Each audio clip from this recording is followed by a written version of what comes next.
In the time it takes to watch this video, hundreds of young people worldwide will try drugs for the first time. Part of the 284 million who used them in 2020, with youth rates soaring higher than any previous generation. Let's look at a world map showing youth drug use hotspots, highlighting regions with the fastest growing rates. These trends reveal the urgency of the crisis. Globally, drug overdoses claim over 100,000 lives yearly, many under 25. This isn't just a statistic, it's a crisis erasing futures. Welcome to At the Nerve. Today, we're uncovering the hidden drug epidemic destroying young lives, from youth addiction in bustling cities to remote villages.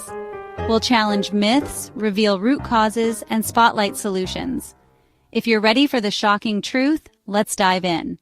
The numbers are staggering. In the US alone, 107,941 people died from overdoses in 2022, fueled by synthetic opioids like fentanyl, 50 times stronger than heroin.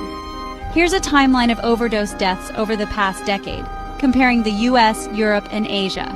Notice the sharp rise in synthetic drug fatalities worldwide. In Europe, 57% of teens aged 16 drank alcohol in the past year, while e-cigarette use is spiking. 23% vaped recently. Cannabis lifetime use hit 16% among teenagers. Asia-Pacific saw record methamphetamine seizures, 236 tons in 2024, signaling massive production growth from the Golden Triangle region. Africa's drug seizures have surged, with methamphetamine reports tripling from 2011 to 2021. The continent is now a key transit hub and consumer market. Quick question: how is this playing out in your country? Comment below and let's discuss this global crisis. India faces a massive youth addiction wave. A 2023 study found 32.8% of surveyed youth used substances, with 75.5% starting before adulthood, impacting millions. This chart shows the rise in substance use among Indian youth. For many, it starts with peer pressure or stress. Here's a glimpse into one young person's journey to recovery. In Punjab, 75% of families are affected. In the Northeast, heroin use reaches 40% among youth in some areas due to Golden Triangle proximity. Urban centers are hit hard.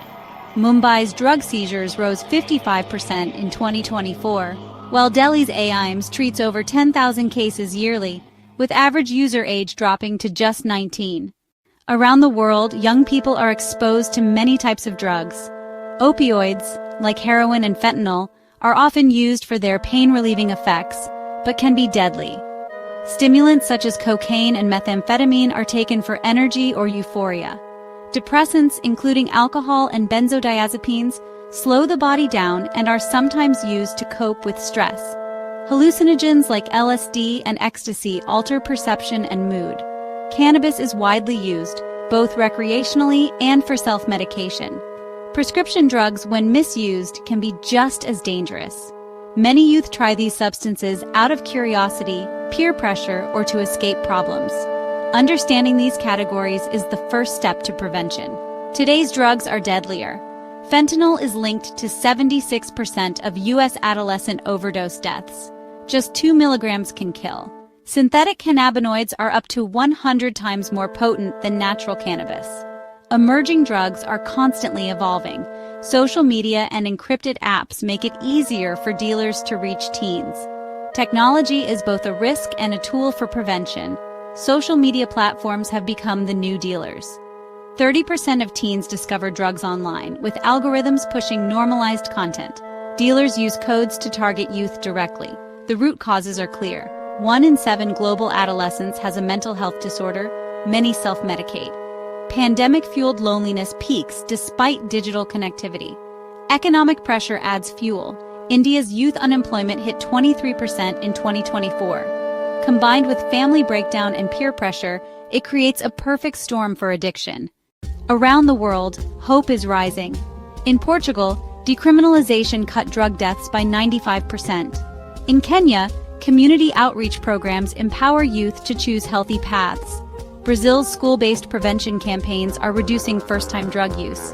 Youth-led organizations worldwide are making a difference. In Nigeria, peer educators visit schools. In Japan, family therapy is gaining ground. Listen to these young voices sharing hope. In Australia, Indigenous-led recovery circles foster healing. The United States uses peer support and harm reduction, while India's Kerala state achieves high recovery rates through comprehensive care. Across Europe, family involvement boosts success. Prevention works best when communities unite.